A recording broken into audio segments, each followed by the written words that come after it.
Yeryüzündeki ilk kan döküldüğünde ve ilk cinayet işlendiğinde insanlık karanlığa gömülmüştü.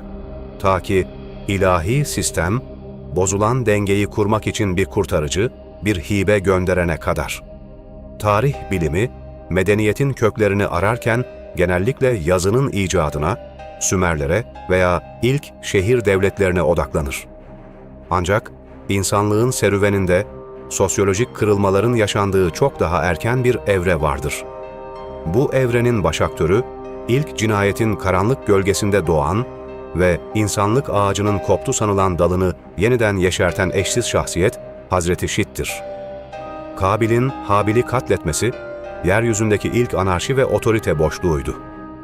Bu vahşet, ilk insan ailesini yasa boğarken, ilahi irade Habil'in yerine yeni bir varis bahşetti.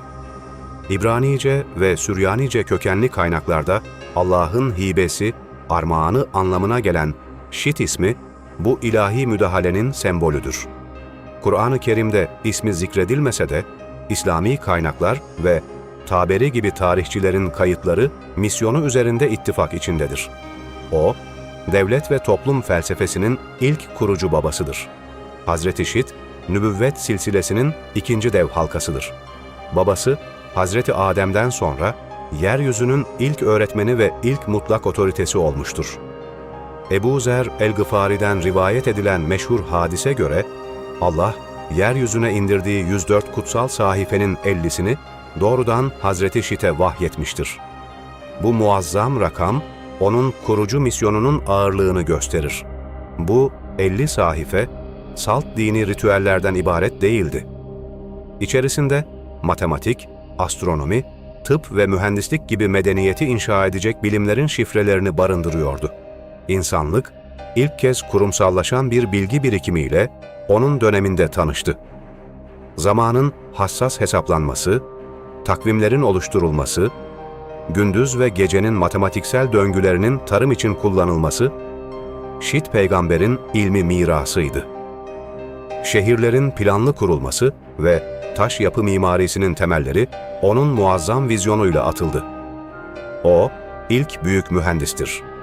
Ne var ki, tarih boyunca özellikle İsrailiyat kaynaklarının ve mitolojik efsanelerin tefsir geleneğine sızmasıyla Hazreti Şit'in tarihi gerçekliği de asılsız hurafelerle gölgelenmiştir.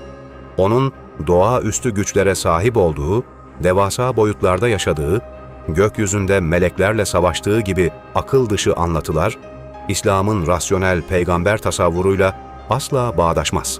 Oysa profesyonel tarih disiplini onu analitik zekası yüksek, rasyonel bir teşkilatçı olarak tanımlar. Hazreti Şit, Kabil'in soyundan gelen ve yeryüzünde fesat çıkaran, ahlaki yozlaşmayı meşrulaştıran topluluklara karşı ilk teşkilatlı siyasi yapıyı kuran kişidir. Hukukun üstünlüğünü sağlayan, ilk adalet sistemini inşa etmiş, mülkiyet kavramını belirlemiş ve sınırları yeryüzünde kurumsal bir devlet yapısına kavuşturmuştur. Bu devrim, insanlığın kabilecilikten çıkıp ilk kez bir kanun devletine geçişidir. Kadim kaynaklar incelendiğinde, Hazreti Şit'in insanlık coğrafyasındaki demografik dağılımı da bizzat planladığı görülür. Nüfusun hızla artmasıyla tüm kitleleri özel yeteneklerine ve iklim şartlarına göre farklı bölgelere yerleştirmiştir. Onlara toprağı işlemeyi, dokumacılığı, maden işlemeciliğini ve savunma amaçlı alet yapımını kusursuzca öğretmiştir. Ekonomik üretimin, arz-talep dengesinin ve ticaretin evrensel kuralları onun döneminde şekillenmiştir. İbn Kesir ve Taberi'nin aktarımlarına göre, Kabe'nin taştan ve çamurdan ilk inşası da Hazreti Şit'in liderliğinde gerçekleşmiştir.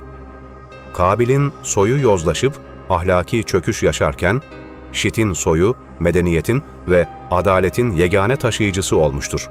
Tarihsel hakikat şudur ki, bütün peygamberlerin ve yıkıcı Nuh tufanı sonrası yeryüzüne dağılan bugünkü insanlığın genetik soy ağacı doğrudan Hazreti Şit'e dayanmaktadır.